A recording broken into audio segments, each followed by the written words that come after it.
Lock West in the morning with Ron C. P when your legs cooking, they stirring the pot. We talking that fly shit, got it popping like hot grease. Them other stations is cool, but trust they not these.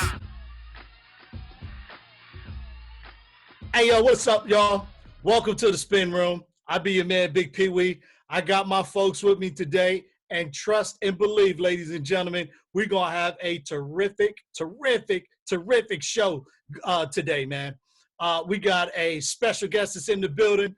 Believe me, whatever you do, don't drink no water during this interview, okay? Because you will be spitting it out, okay? We got somebody that is, a wonderful comedian from St. Louis. My man GThang is in the building, ladies and gentlemen. But welcome to the show, my man.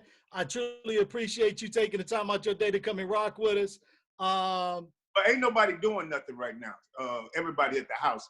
If I was doing something, I would have been said no. But I ain't doing a mother thing right now. I'm at the crib just like y'all, just waiting to eat again. So you haven't eaten since the pandemic? No, he ate. I ate already twice. 20 minutes. Absolutely, Les. I'm waiting to eat again. So I put myself on the timer, and then I walk around, my neighborhood, walk around the house, and then I can eat again. You know what I mean? But calories off. I got you. Yeah, absolutely. Boy, you got the whitest teeth in the world, or if that's the way your camera's set up. Oh, you got. Boy, look at you. The camera. Cold the camera.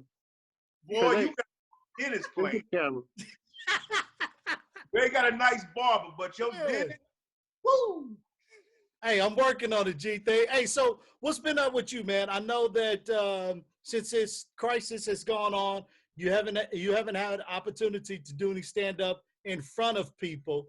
But have you had the opportunity to do it like on Zoom, Facebook, IG Live, or something like that? Still keep yourself active? I've been on everybody's Zoom, everybody IG Live. Thank God I was able to get the little Duval tour in.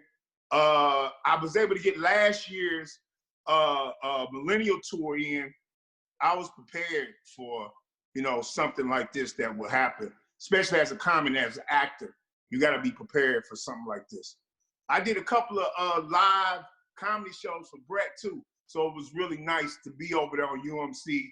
My show, TV show, Grown Folks, is over on they streaming network. Shout out to Brett and UMC. Appreciate the love that they always show. So coming from St. Louis, did you pound the pavement with Joe and Guy Torry as well? And what was the St. Louis scene like versus LA? Well, the St. Louis scene was only one comedy club, and that was the Funny Bone. And Joe and them are older than me. Joe was my man. Him and Cedric the Entertainer.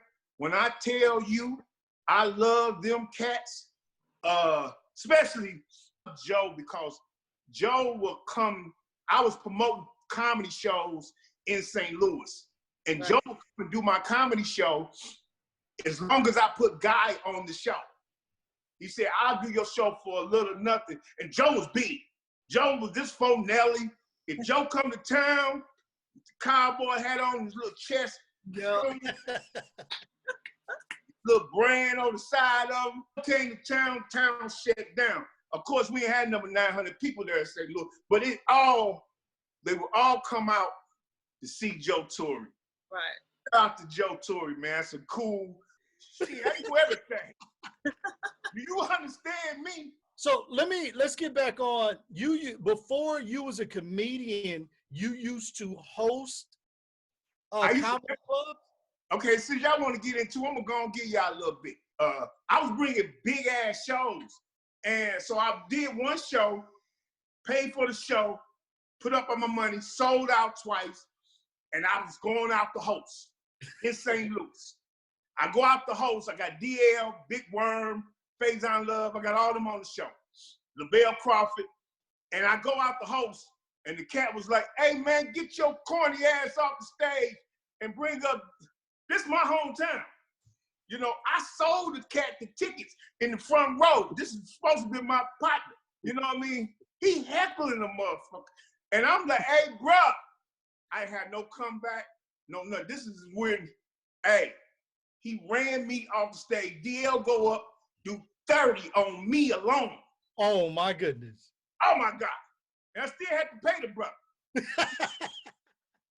The hell with that. I left St. Louis, moved out here to California, and basically this is where I fine-tuned the craft of comedy. That's how GThang started. I actually really started in California. Got you. I got two questions for you. One is, do you think shows like Def Comedy Jam and Comedy Central, or Comic View, excuse me, are a good thing, or were like, did it help your career? Was it a gift or a curse? And then the second question would be, how do you feel about Eddie Murphy coming back to stand up? Okay, the first question, Comedy Central, Def Jam, and Comic View, in the beginning stage, it helped. It was actually able to put, if you was getting $1,800 a show, you was able to get $2,800 a show. If you was funny on those TV shows, because there wasn't nothing else going on.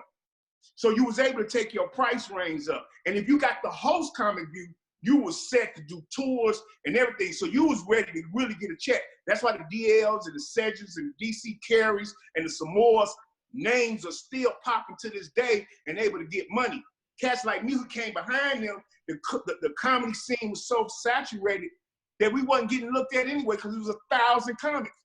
So you couldn't, that's why cats was doing, you know, they was performing themselves to try to get known. And as far as Eddie Murphy, since Eddie's my cat, 100 grand, Eddie still pound for pound is one of the funniest cats out here. I mean, and the most talented. Yeah. I mean, by far, if he come back on his bad day, he's still the king. He's still Did you like his return to Saturday Night Live? Huh? Did you like his return to Saturday Night Live? Absolutely, absolutely. And you know, not to drop names, but I used to go up to Eddie's house like damn near every day. And of course, you know, I got another story to tell because we ain't got enough time for me to have these great stories. And so it's all good, Jay. You can drop names if you want. It's all good. Well, it's Hollywood. Right. Y'all got names too. But let me just give you the names that's going on in this particular subject. And so how was Eddie's house? Yeah, I'm gonna break that down for you too. Okay. Let me set the story up for you. Did he have his Rolls Royce in front of the house? No, he got a lot of garages. You know. Okay. You know, did the butler come out in front and meet you? Hey, people, it seems like you've been up there too. You know what? It seems like you've been up to the house. It seems like you dropping names too, Pete. Hey, bro, if y'all don't know, as a comic and as a young comic, to go up to the King's house and to meet Eddie was it was insane. Do you hear me? I was a groupie. I ain't gonna even lie to y'all. I went up to the crib. Eddie already knew who I was. It was so crazy. I thought I had made it. I thought I really, literally was gonna get millions after that. Just after the introduction. That was it. I thought I was gonna blow the hell up. Charlie Murphy was up there, Chris Piercy, Ray Murphy, Chris, and me. We was up there and we was talking. And Eddie said to me, he told Charlie, he said, Charlie, you know this cat? He said, yeah, I met the cat once, twice. I said, yeah. He said, and then Eddie said, he reminds me of Robin Harris. And I said, oh. So when he said I reminded him of Robin, my head just, so it kind of transformed to a sort of kind of arrogance, you know, which turned Black Hollywood off because I thought I had done something. But as a young cat coming from St. Louis, that swag and that whole nine, it turned Black Hollywood away from me. I started doing a lot of white things, but I said, shit, I want my Black people to really give me love. So that's how so you want to know my journey, how I started, why people say things or why they do things, it's because of these particular things that I put in motion. Do you feel like the female comedians are getting as much respect and equal pay as the guy comedians now? And I mean, I know there was a whole surge with like Adele Gibbons and all that back in the day. What about the new girls? The new girls now, because of the movies and the commercials, they getting way more money than you know, the women before them. You know, anytime you got a car to do this, you know, when the door open up, you making some real money when your car door, you know, I always wanted a car to do the cute thing. I love Tiffany. I love her story. But then you got the white women, like Amy Schumer, who made the list. You know what I mean? Right. You know, Amy Schumer on that list were the top 10 women comedians. The hell, the top 10 women comedians. She don't ever, Larry Seinfeld, Jerry Seinfeld, Chris Rock, Kevin Hart, she on that list. So Tiffany is striving to get to that point. And that's a beautiful thing for comedy. So I have a question. Do you feel like the Instagram comedics are on a different level than, let's say, like the old school comedy stand-up? Do you feel like is it an even playing field, or is it like, do you respect them, or what's your opinion on the new? Well, they figured out something.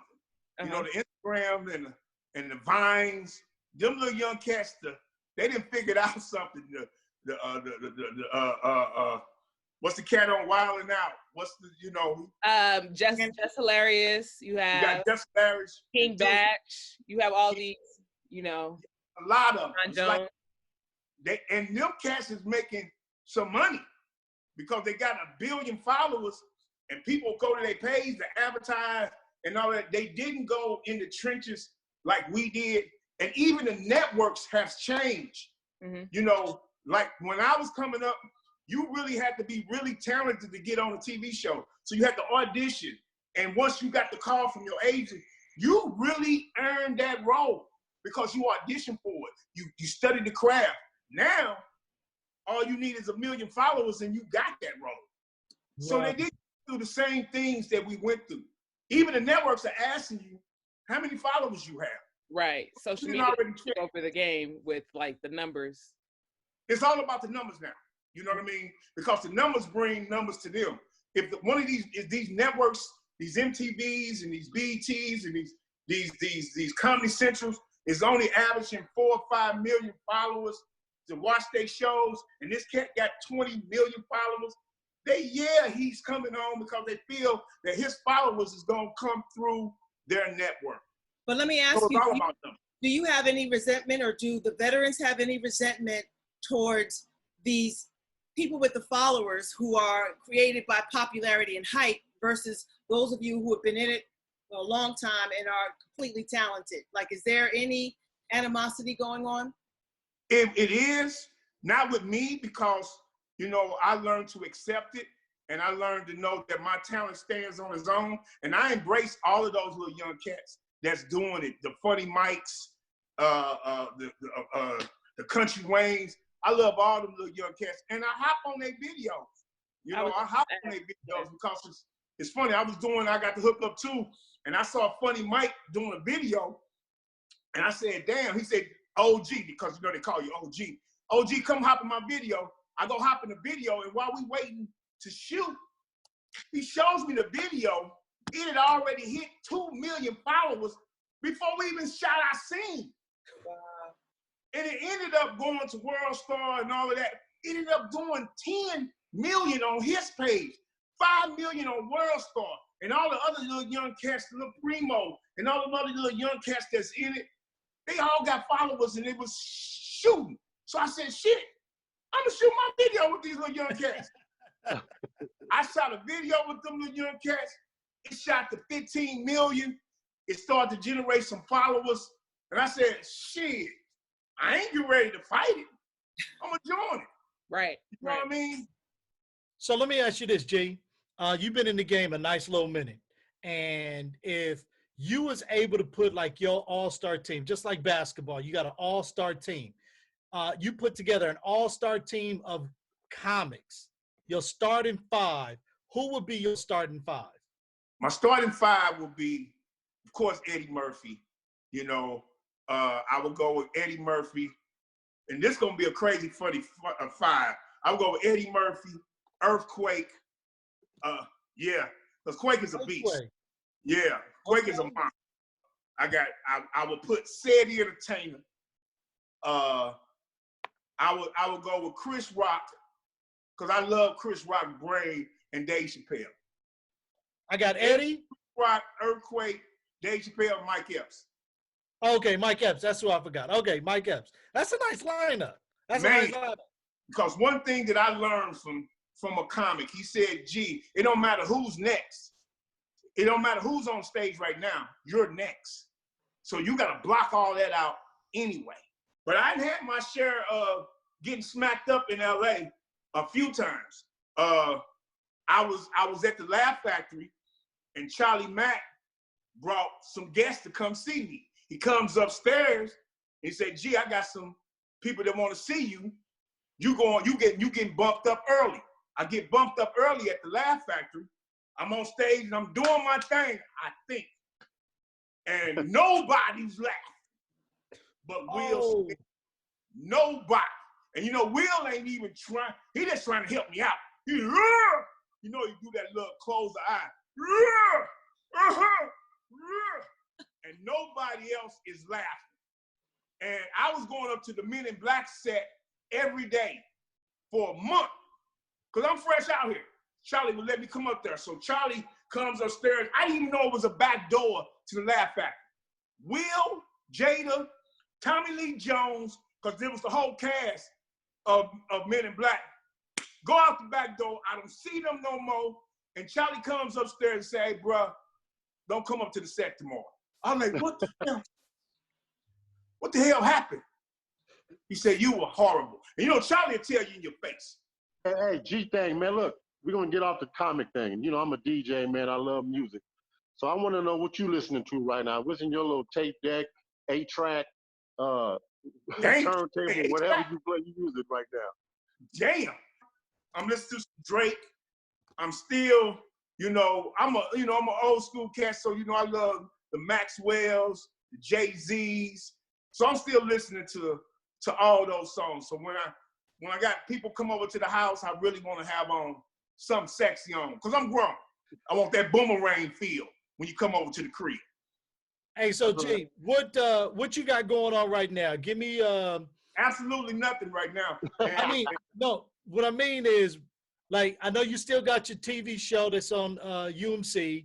What else are you what do you have in the can? Well, right now I'm writing a whole nother show with me and Bentley Kyle Evans. We writing a whole new funny type of scheme type of show with me and another cat, and as the schemers. I can't reveal what the name of it is, but it's funny. It's a funny storyline on how we just trying to con to get on. We just con artists really to get on. And me and Billy is writing that show. We've been writing it every day since this quarantine been happening. You can actually get a lot done while sitting your ass down. Right. Hey, so G, give everybody your social media real quick. Is this over? We got somebody else? Enough, homie. What type of shit is? All right, G, good talking to you, homeboy. Thank you, fam. Appreciate you. Yes, sir. Don't worry, I'll kick you out. I'll kick you out. You ain't got to worry about it. Hold on. Hey, Jay, this that old dude trying to figure out how to leave this shit. Hold on. Hey, who did that? That was Keenan. Was it Keenan Wayans or? Yeah, that was Keenan Ivan Wayans. He was the one who was like, "Yeah, I pressed the record button and walked away." And he walked out naked. Like, that shit was hilarious. Yeah, but this had an old nigga trying to figure out. I think it says leave, L-E-A-B-E. That's it, right? Okay.